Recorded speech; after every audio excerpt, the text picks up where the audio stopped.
Bonjour à tous, bienvenue, j'espère que vous allez bien, j'espère que vous vous portez bien.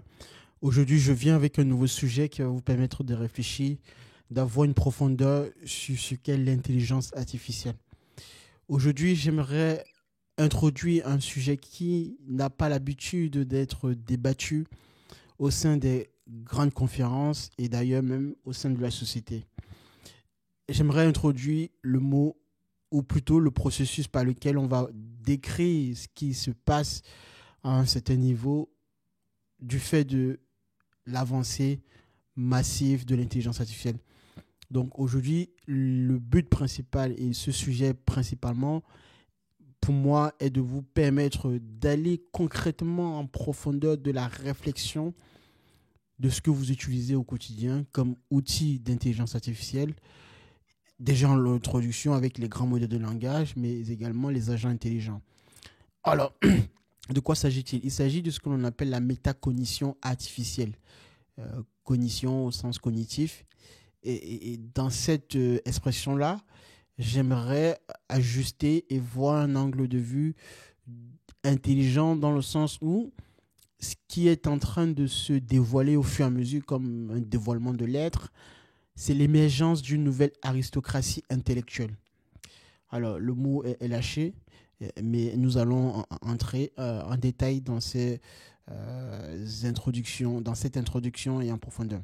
C'est-à-dire quoi? C'est-à-dire qu'en fait, bon, déjà, pour celles et ceux qui découvrent cette chaîne, sachez qu'ici, on parle principalement à peu près de tout, mais principalement sur l'intelligence artificielle, et bien sûr des sujets sociétaux, et puis globalement, d'entrer en profondeur dans les questions philosophiques, etc.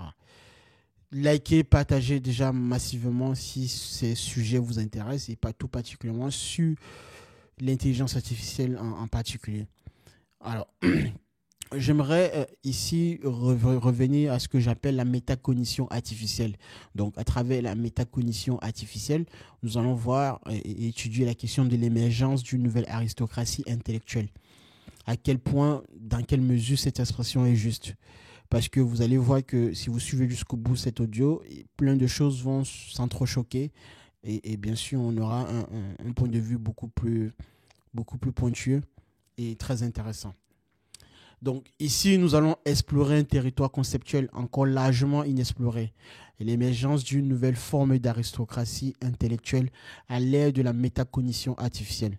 Et cela va au-delà des discussions conventionnelles sur l'automatisation ou la surveillance. Nous allons examiner comment l'IA avance, comment l'IA transforme fondamentalement les structures hiérarchiques du savoir et crée une bifurcation cognitive sans précédent dans l'histoire humaine.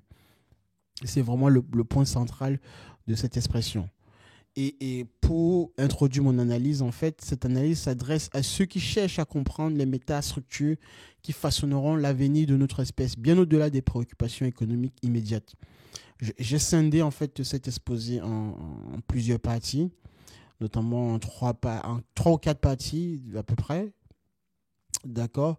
Et la première partie en fait est basée sur le fait de distinguer ce que l'on appelle la bifurcation cognitive. C'est-à-dire que on commence déjà par commençons par une observation fondamentale.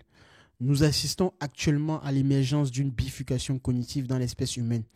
C'est le phénomène qu'on pourrait qualifier de l'hyperspéciation intellectuelle. Spéciation, en fait, au sens spéciste, spécisme, voilà, de l'espèce humaine ou d'une espèce vivante en particulier. Et pour la première fois, en fait, l'humanité ne se divise plus simplement entre les personnes éduquées et les personnes non éduquées, mais entre trois catégories distinctes.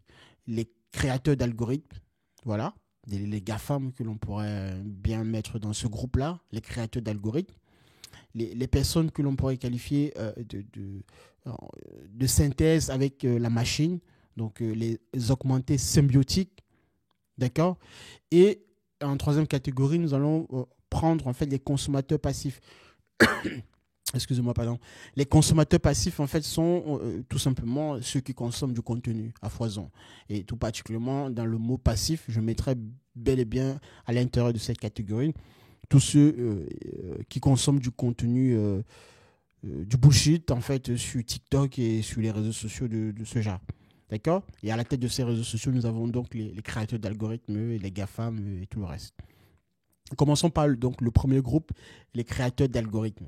En fait, donc, dans cette hyper spécialisation intellectuelle, donc la première catégorie qui est donc les créateurs d'algorithmes, en fait, c'est une minorité que nous avons à la tête de cette catégorie-là, parce qu'évidemment, cette infime minorité qui conçoit les architectures d'intelligence artificielle avancée. Donc, ces architectures, évidemment, accèdent à une forme de métacognition sans précédent.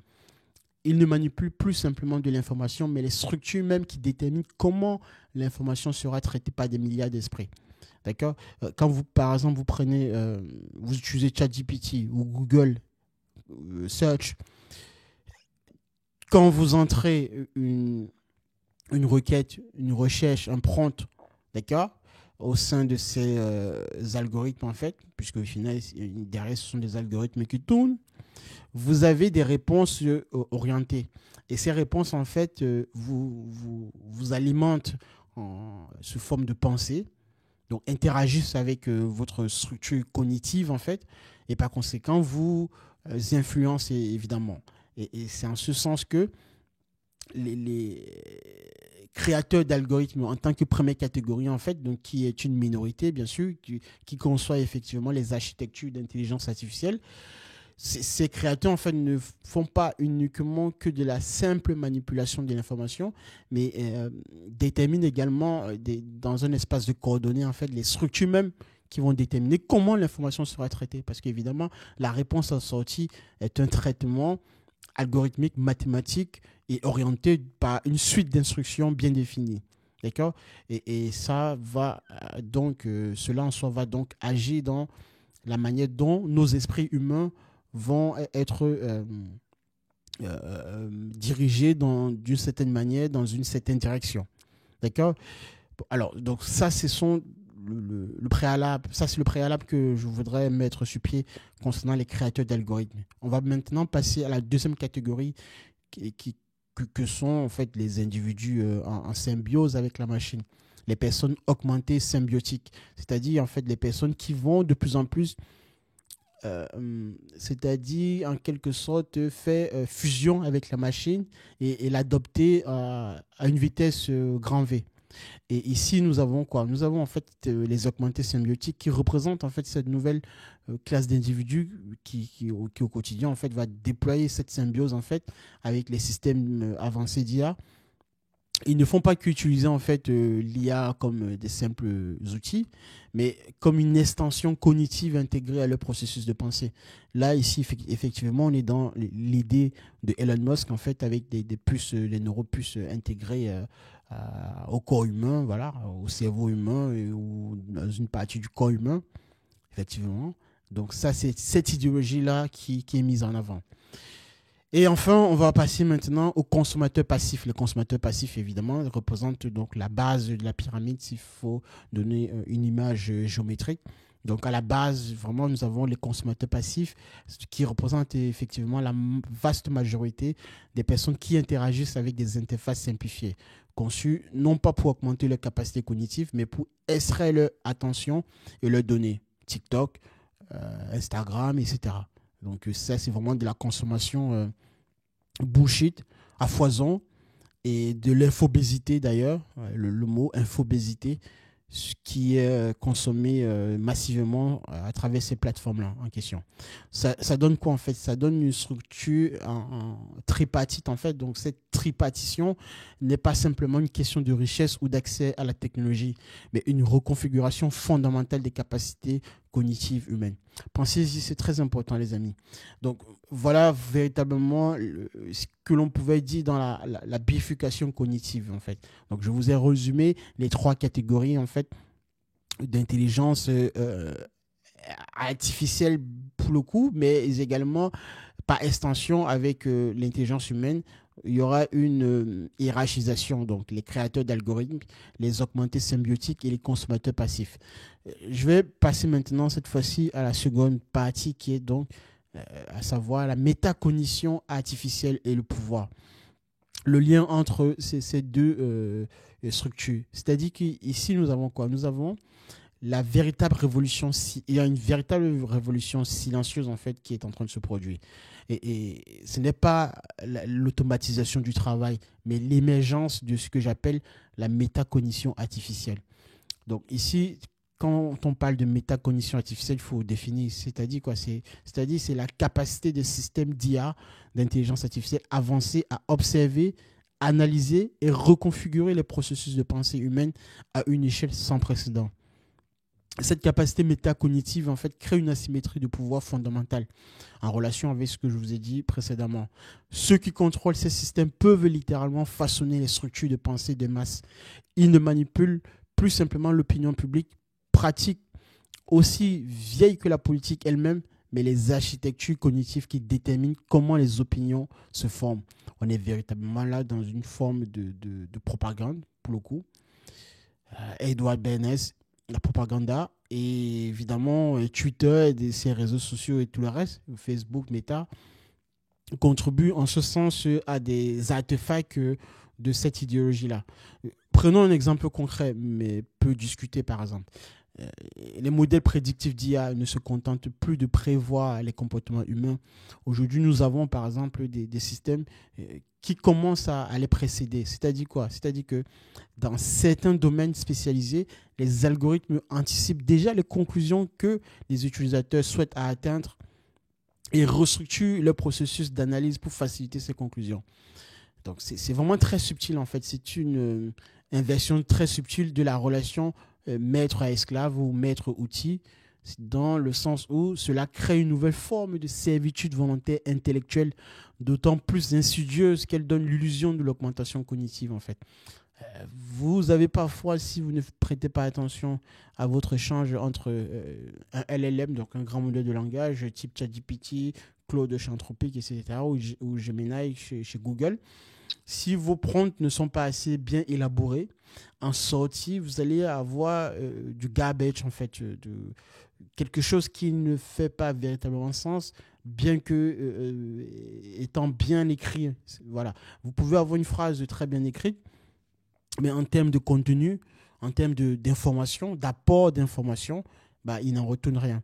Et ça vous donne l'illusion que la machine est une intelligence qui produit de la pensée, pourtant ce n'est pas le cas. En quelque sorte, donc, c'est ce qu'on appelle l'illusion de l'augmentation cognitive, en fait. D'où pourquoi il est essentiel de comprendre comment ces outils sont conçus, ce qui se passe derrière, la vectorisation, j'en ai déjà parlé, la recherche vectorielle, et là, de prompter, en fait, ces outils. Donc, de donner un contexte en particulier pour que, en sortie, vous ayez une réponse riche en informations. Une réponse qui va alimenter, qui va vous donner satisfaction de l'avancée à atteindre votre objectif de départ. Et ici, donc, c'est très essentiel à comprendre cet aspect des choses. La question, bon, pour continuer dans mon propos, c'est de dire en fait que la question n'est plus simplement qui contrôle l'information, mais qui contrôle les mécanismes par lesquels nous traitons l'information. Voilà, c'est très central. Avec le temps et l'adoption massive en fait des IA, nous entrons maintenant par qui contrôle les mécanismes par lesquels nous traitons l'information. Donc on voit bien qu'il y a un monopole qui est en train de se former au fur et à mesure, et c'est en cela qu'une question d'une profondeur philosophique et politique, c'est vraiment très très central et sans précédent.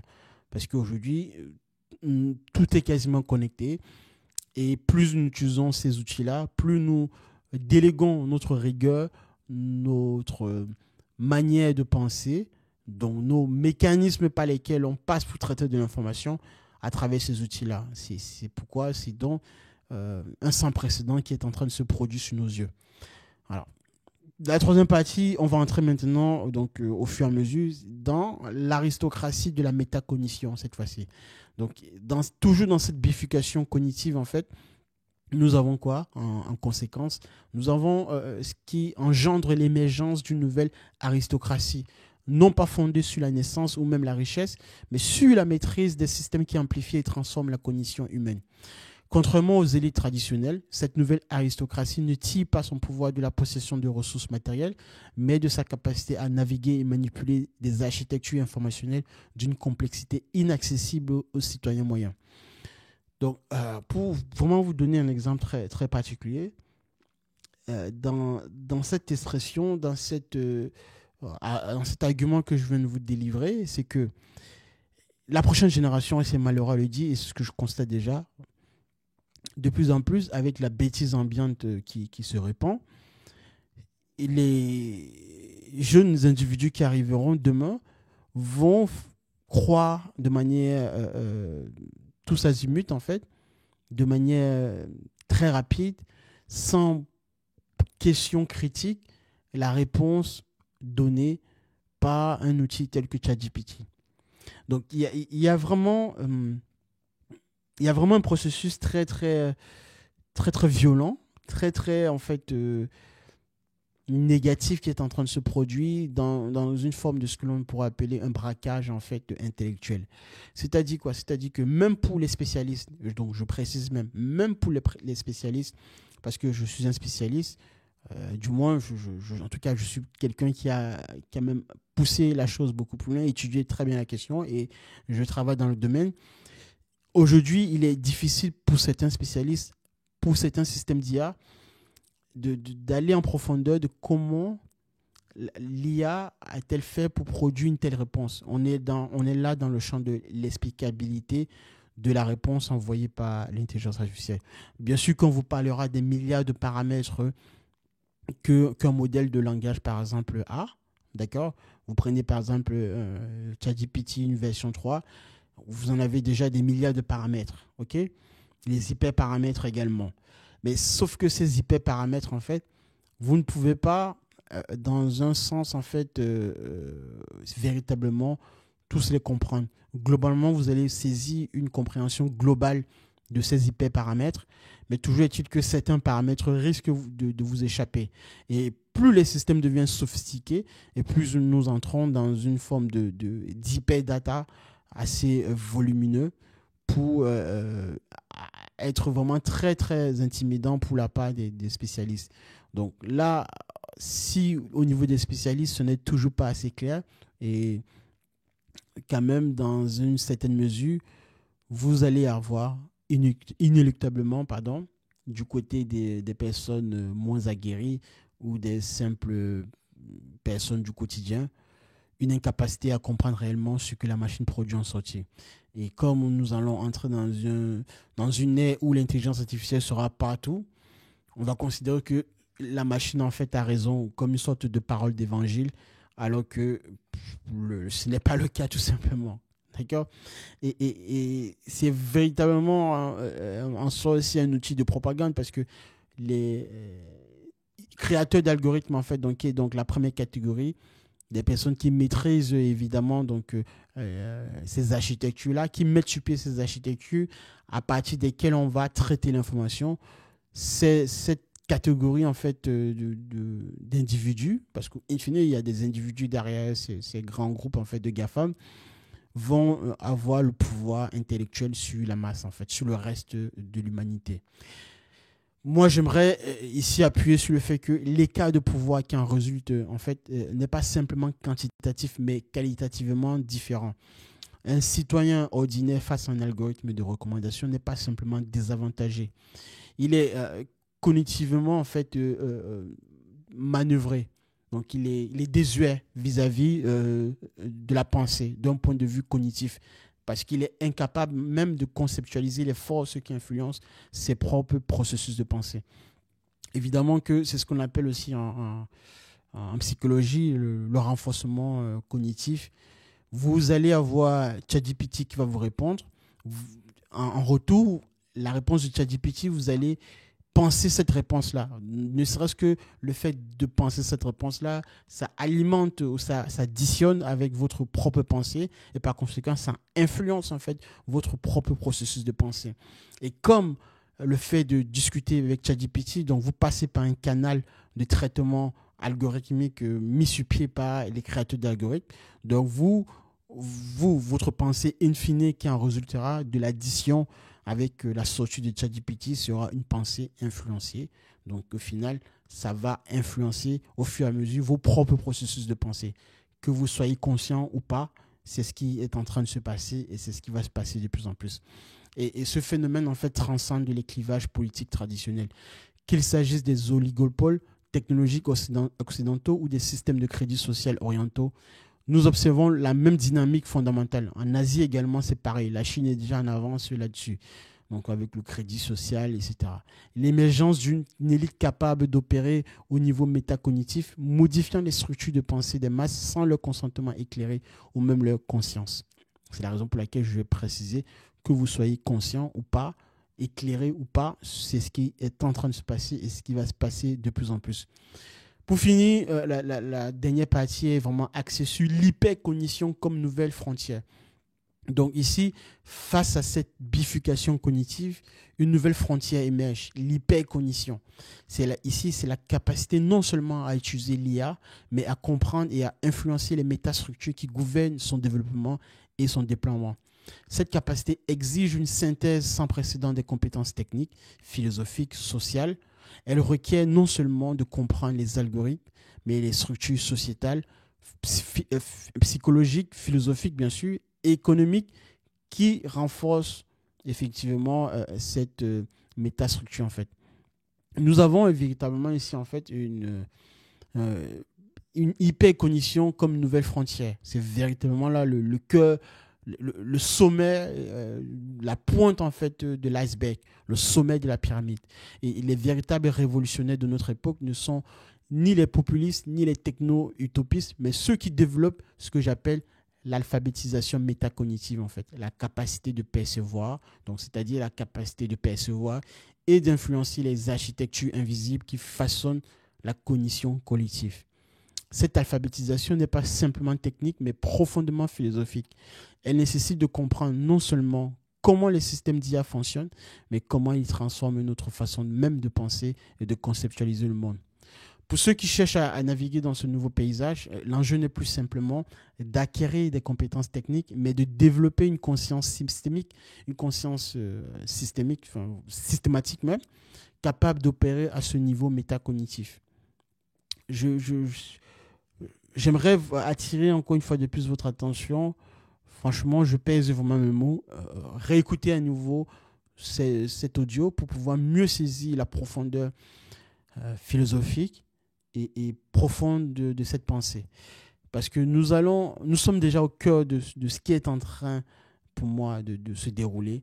Et nous assistons de plus en plus. Et c'est ce qui va se passer à une hiérarchisation de la pensée cognitive, en fait, entre les humains.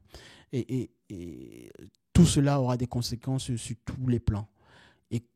Économiques, philosophiques, sociétales, au niveau de la défense, bien sûr, mais bien sûr, à tous les égards de la société, vous allez avoir, ne serait-ce que sur le plan économique, il y a un basculement géopolitique. Vous voyez qu'aujourd'hui, la Chine est en train de rattraper son retard de manière rapide vis-à-vis des États-Unis et dans certaines situations déjà, même économiques, la Chine est très en avance et devant les États-Unis. Et cela va se répercuter sur le militaire, bien évidemment, parce que des injections massives, en fait, vont permettre à la Chine de développer des armes de plus en plus super puissantes et très performantes et très technologiquement très avancées. Ce que je veux dire par là, c'est quoi? C'est que même d'un point de vue individuel, le fait de comprendre comment ces outils d'IA avancés fonctionnent vous donne un avantage vis-à-vis des autres personnes, d'individus qui ne comprennent pas du tout ou qui n'auront pas fait l'effort de comprendre comment ces outils fonctionnent. Et je vais m'arrêter là pour conclure, en fait, juste pour vous donner vraiment un récapitulatif de ce que j'ai pu dire. C'est-à-dire, en fait, que nous sommes qu'aux-prémices, en fait, d'une transformation fondamentale de la cognition humaine et des structures de pouvoir qui en découlent. La véritable ligne de démarcation de notre époque n'est pas entre gauche et droite, progressistes et conservateurs, voilà les fameux clivages, etc., qu'on a pu avoir jusqu'ici. Mais c'est surtout entre ceux qui perçoivent et peuvent influencer les architectures métacognitives émergentes, et ceux qui restent inconscients des forces qui façonnent leur propre pensée. Voilà. Dans le prochain épisode, je vais peut-être aller en profondeur sur un des aspects de ce que je viens de vous dire.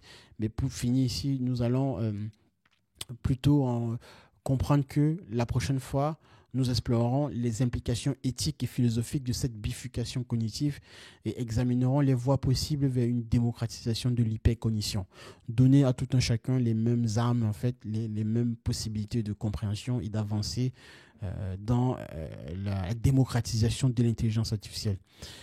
Merci de m'avoir écouté. Je vous invite à liker, partager, bien sûr, et à mettre en commentaire ce que vous avez compris de cet exposé. Et bien sûr, je vous remercie encore une fois de plus d'aller en profondeur, à consulter les essais approfondis que j'ai publiés sur d'autres problématiques de ce genre par le passé. Merci de m'avoir suivi. Merci de votre attention. Je vous dis au revoir.